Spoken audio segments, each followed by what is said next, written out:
জীবন যুদ্ধ। আহমেদ সুমন।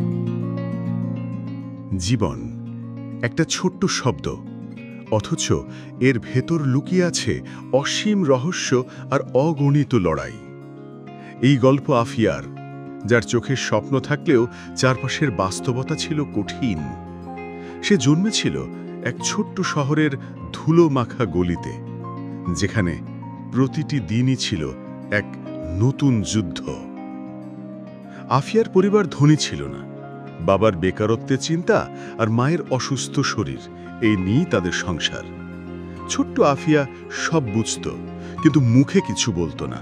সে তার মায়ের পাশে বসে থাকত, যেন তার নীরব উপস্থিতি তার মায়ের মনে সাহস যোগাবে। স্কুলে তার পৃথিবীটা আরও কঠিন ছিল।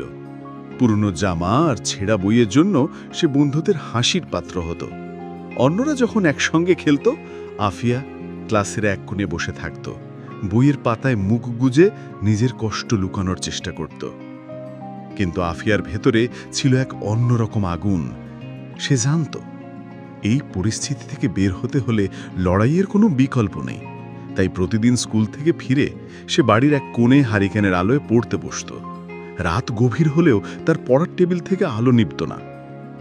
কিন্তু জীবনের যুদ্ধ কখনো সহজ হয় না। আফিয়ার মায়ের অসুস্থতা গুরুতর আকার ধারণ করল। চিকিৎসার খরচ জোগাতে গিয়ে তার বাবা আরও ভেঙে পড়লেন। ঘরের সামান্য খাবারটুকু যেন ফুরিয়ে আসতে লাগলো। বাবার চিন্তিত মুখের দিকে তাকিয়ে আফিয়ার ছোট্ট বুকটা কষ্টে ভরে যেত। এই কঠিন পরিস্থিতির প্রভাব তার পড়াশোনায় পড়ল। সে ক্লাসে আগের মতো মনোযোগী হতে পারত না। শিক্ষকের প্রশ্নের উত্তর দিতে গিয়ে আটকে যেত। তার মনে হতো সে যেন তার স্বপ্নগুলো থেকে একটু একটু করে দূরে সরে যাচ্ছে। মাঝে মাঝে তার খুব একা লাগতো। ঘরের জানালার পাশে বসে সে নীরবে কাঁদত। বাইরের দুনিয়াটা তার কাছে অচেনা মনে হতো। কিন্তু কান্নার শেষে সে আবার মনকে শক্ত করত। সে জানত, ভেঙে পড়ার সুযোগ তার নেই। এক রাতে সে তার মায়ের পাশে বসল। মায়ের কপালে হাত রেখে নরম গলায় বলল, মা, তুমি চিন্তা করো না, আমরা এই যুদ্ধটা নিশ্চয়ই জয় করব। আমি তোমাকে হারতে দেব না।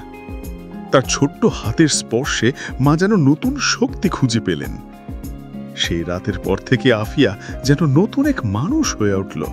সে শুধু নিজের জন্য নয়, তার পরিবারের জন্য লড়াই করে শক্তি খুঁজে পেল। পড়াশোনার পাশাপাশি সে ছোট ছোট ছেলে মেয়েদের পড়িয়ে সামান্য কিছু আয় করতে শুরু করল। প্রতিটি পদক্ষেপে ছিল তার অদম্য সাহস।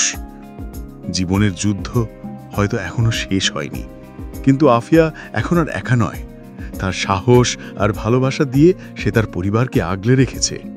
প্রতিদিন সকালে যখন নতুন সূর্য ওঠে, আফিয়া নতুন উদ্যমে তার যুদ্ধের জন্য প্রস্তুত হয়, কারণ সে জানে যোদ্ধারাই শেষ পর্যন্ত জয়ী হয়।